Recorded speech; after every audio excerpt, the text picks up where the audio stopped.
తెలంగాణ అన్నదాతలకు రాష్ట్ర ప్రభుత్వం అయితే శుభవార్త అందించింది.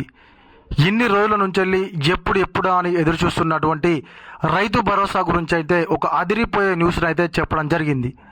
ఈ రోజు ప్రవేశపెట్టినటువంటి బడ్జెట్లో బట్టి విక్రమార్క గారు అయితే రైతు భరోసా కోసం అయితే భారీగానే కేటాయింపులు చేయడం జరిగింది. అదేవిధంగా ఈ రోజు ప్రవేశపెట్టినటువంటి బడ్జెట్లోనైతే వ్యవసాయ రంగానికి ఎంత మొత్తం కేటాయించారు, మరియు ఈ యొక్క రైతు భరోసాకు ఎంత కేటాయించారు అనేటువంటి విషయాల గురించి అయితే ఒక్కసారి మనం వీడియోలో తెలుసుకునేటువంటి ప్రయత్నం అయితే చేద్దాం.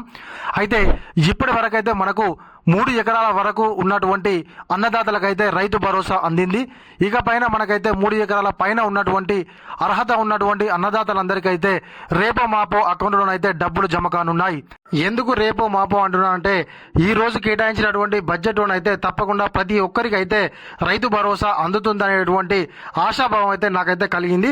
ఒకసారి మీరు కూడా ఈ వీడియోని అయితే చివరి వరకు చూడండి, మీకు కూడా తప్పకుండా రైతు భరోసా వస్తుందా రాదో అర్థమైపోతుంది. ఓకేనా?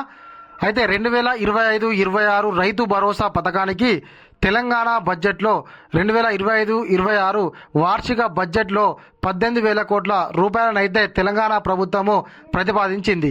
ఎన్నికల సమయంలో రైతులకు ప్రతి ఏటా ఎకరాకు 12,000 రూపాయలైతే పెట్టుబడి సాయము అందిస్తామని హామీ ఇచ్చారు. ఈ హామీలో భాగంగా రైతు భరోసా కింద రైతులకు ఆర్థిక సాయము చేయనున్నారు. 2025 జనవరి 26న రైతు భరోసా పథకాన్ని ప్రభుత్వము చేపట్టినటువంటి విషయం మనందరికీ తెలిసిందే, ప్రారంభించింది అదే రోజు. అయితే ఆ రోజు సండే కావడంతో నెక్స్ట్ డే మనకు 27వ తారీఖు నుంచి అయితే మనకు ఏదైతే ప్రతి మండలానికి ఒక గ్రామాన్ని పైలట్ ప్రాజెక్టుగా ఎంపిక చేసుకున్నారో ఆ గ్రామాల్లోనైతే ఏదైతే 26వ తారీఖు నాడు ప్రారంభించినటువంటి ఒక 4 పథకాలు ఉన్నాయో ఆ 4 పథకాలను అయితే ఆ యొక్క మండలం ఒక గ్రామంలోనైతే ఫస్ట్ ప్రారంభించడం జరిగింది. ఓకేనా? అయితే బీఆర్ఎస్ అధికారంలో ఉన్న సమయంలో వ్యవసాయ భూములకు రైతు బంధు పథకం కింద ఆర్థిక సాయం చేశారు. వ్యవసాయం చేసినా చేయకపోయినా ఈ స్కీమ్ కింద నిధులు అందించారు. అయితే కాంగ్రెస్ ప్రభుత్వం మాత్రం ఈ విషయంలో కీలక నిర్ణయం తీసుకుంది. సాగుకి యోగ్యమైనటువంటి భూములకు రైతు భరోసా అందించాలని నిర్ణయం తీసుకుంది. క్షేత్రస్థాయిలో సర్వే నిర్వహించారు. గ్రామాల్లో సాగు యోగ్యం కాని భూములను గుర్తించారు. అయితే గత ప్రభుత్వం అయితే సాగు యోగ్యమైనా కాకపోయినా కూడా మనకు పట్టా ఉంటేనైతే ప్రతి గుంటకు రైతు బంధు అయితే ఇవ్వడం జరిగింది. కాంగ్రెస్ ప్రభుత్వం అయితే అలా కాకుండా కేవలము పెట్టుబడి సాయం అంటే ఏదైతే సాగు యోగ్యమైనటువంటి భూమికి మాత్రమే ఇస్తామో గుట్టలకు, చెట్లకు, పుట్టలకు, వెంచర్లకు కాకుండా అని చెప్పేసి అయితే ఈ యొక్క నిర్ణయం అయితే బాగా తీసుకుంది.